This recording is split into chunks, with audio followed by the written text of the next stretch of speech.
the music influence, obviously, you know, the first influence I got was from my parents, right? So I grew up in church. My dad's a pastor.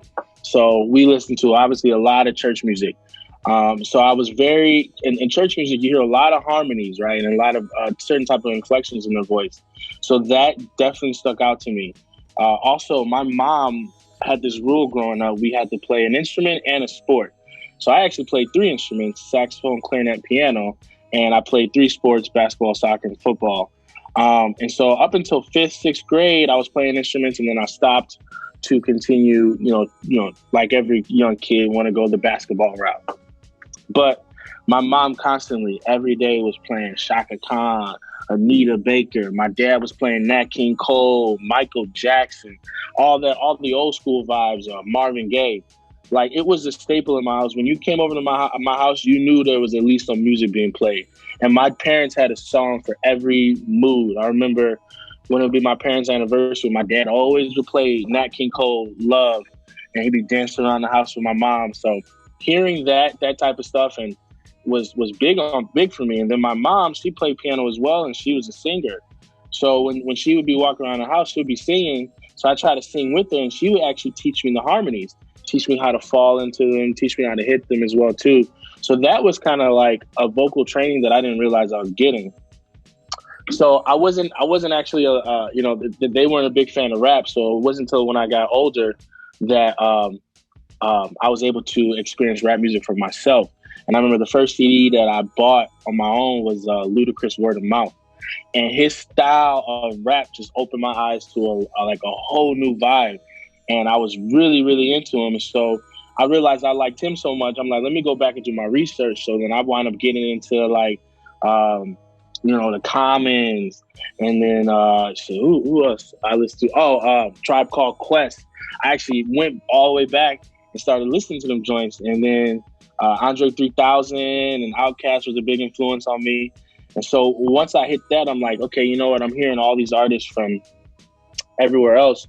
What do I got from Chicago? And then shit, that's when I found Twister, Do or Die, and the psychodrama shit. That shit, I remember playing them shits, had me going crazy.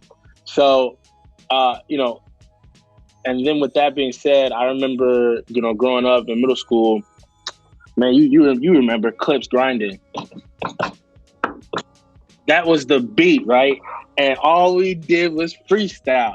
And I remember I was always nice with the beats because I knew music, but then like actually finding the words to say, I was trash at. So I used to get, you know, they wouldn't let me freestyle for a certain point, but that like motivated me. So I would go to school. I would go home. Instead of doing my homework, I'd be writing out these raps, getting ready for the next day. And then I spit the rap. They'd be like, damn, that's cold. What else you got? And I'd be like, I don't know what the fuck to say. So it kind of, at that point, just kind of lit a fire under me. And I remember this dude, his name's Chris Red.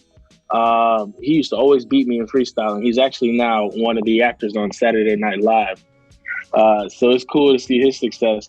But so time went on, playing high school sports. And then I got to college, realized I wasn't really going to grow too much. So I started partying. And I realized it was around the Lil Wayne time, which he's a big influence, Lil Wayne and Wiz Khalifa. But I realized at the parties, everyone wanted to freestyle.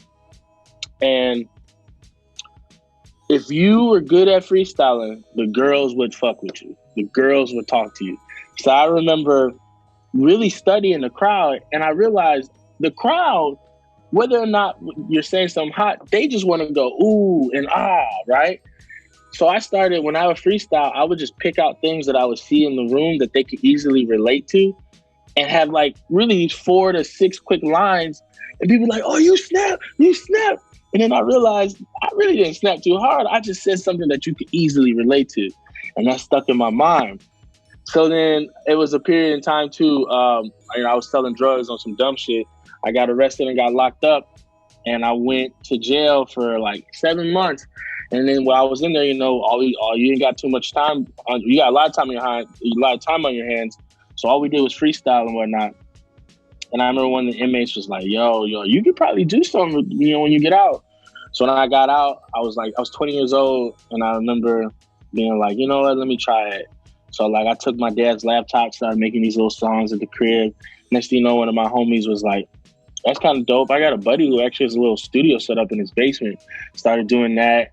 Then a friend from church was like, I actually know a guy with a studio, and everything just kept going and going, and I just kept getting better and better. And then I started doing shows. My cousin actually was the first person to. He used to put on shows for his band. I remember he put a little show on. It was the first one was at Jerry's Cafe in Wicker Park. And this is before they had that backstage. This is when, as you rapping, the servers would be walking in front of you. So he was like, if you want to perform, so I had these 3 songs I wrote. I ain't had nothing recorded. So I was like, man, let me just try it. And that taste of being in front of the crowd and seeing them go crazy, man, I was hooked from there on, man. And since then, it's been festivals, House of Blues, and just on the way up, man.